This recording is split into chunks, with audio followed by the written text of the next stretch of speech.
Remember the first generation Buick LaCrosse? With bland styling, boring acceleration, and so-so handling? Me neither. Today I'm here to show you the all-new 2017 Buick LaCrosse Premium. Has Buick's flagship sedan made a comeback? Join me today and let's find out together.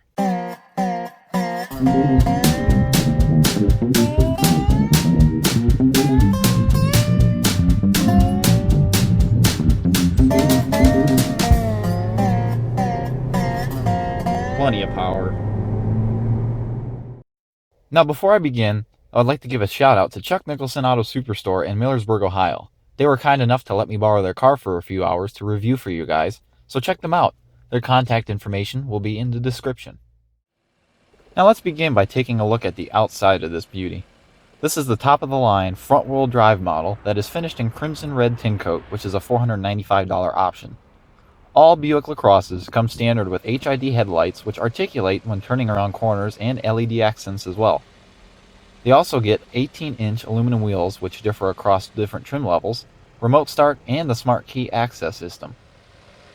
You also get a quote-unquote waterfall grille which is supposedly inspired by the 1954 Buick Wildcat II concept. If you haven't noticed already, the Buick badge has returned to 3 colors as well, versus the solid silver colors in the previous generation. The first time I saw this car from a distance, I honestly thought it was a Mercedes-Benz. The front end does look pretty similar to a 2017 C-Class, but in my opinion, I think it is a very beautiful car and the designers did a wonderful job. I give the exterior an A+. Now let's take a look where you'll be spending most of your time. The interior of the LaCrosse has been completely revamped and it looks great. This model comes with dual 8-way power adjustable seats that are extremely comfortable and are heated and ventilated as well.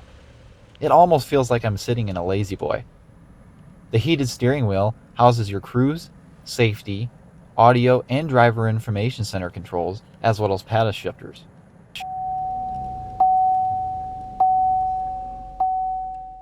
Now looking at the gauge cluster, you notice it has a good sized screen in the middle that is fully customizable and can tell you a lot of vital information and is laid out wonderfully.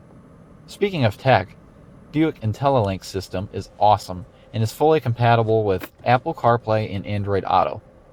An OnStar 4G LTE Wi-Fi hotspot is available as well.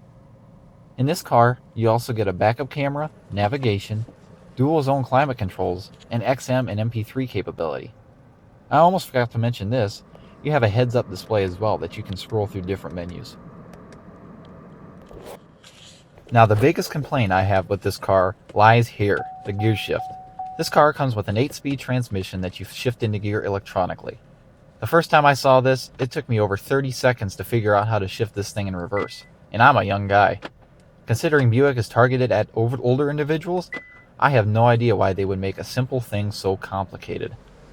This LaCrosse also comes equipped with the sun and shade package, which adds a sunroof and a rear power shade to keep passengers back there comfortable. Speaking of backseat passengers, the seats back there are really comfortable. You have at least 4 inches of legroom with the driver's seat adjusted to my position, and you sit in a very comfortable position. There are vents back there with a power source, as well as the center console with 2 cup holders and a little bit of storage. Another complaint I have with the car is the lack of rear heated seats. I mean, a $24,000 Hyundai Elantra has them. Why can't a $40,000 Buick? Now taking a look at the trunk, you have plenty of space back here as well. You can fit plenty of large suitcases, groceries, bike rack, which I wouldn't fit back there because I bike a lot. There's just plenty of room back there. Now the 2 complaints I've had with this car, it makes up for it in ride quality. I strongly encourage you to take one of these for a test drive. It is the best riding car I have ever driven.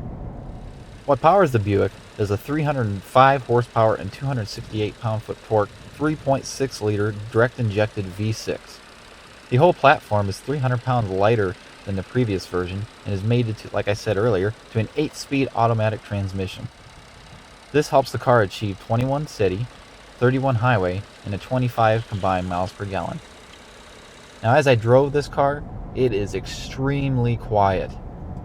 I like to call it a let's see, I like to call it the rocket couch. That would be a good nickname for it. It's a quick car and it drives like a couch, but it still handles reasonably well for a full-size car. I would put this up against my Chevy Cruze, to be honest, which is a fun, sporty, compact car that I own, and it is, yeah, it's leaving me speechless as well how good this car is. I strongly encourage you to take this one for a test drive. The transmission works well. It has the auto stop-start technology, which works well too. As soon as you let your foot off the brake, it instantly starts up. There's really no hesitation whatsoever.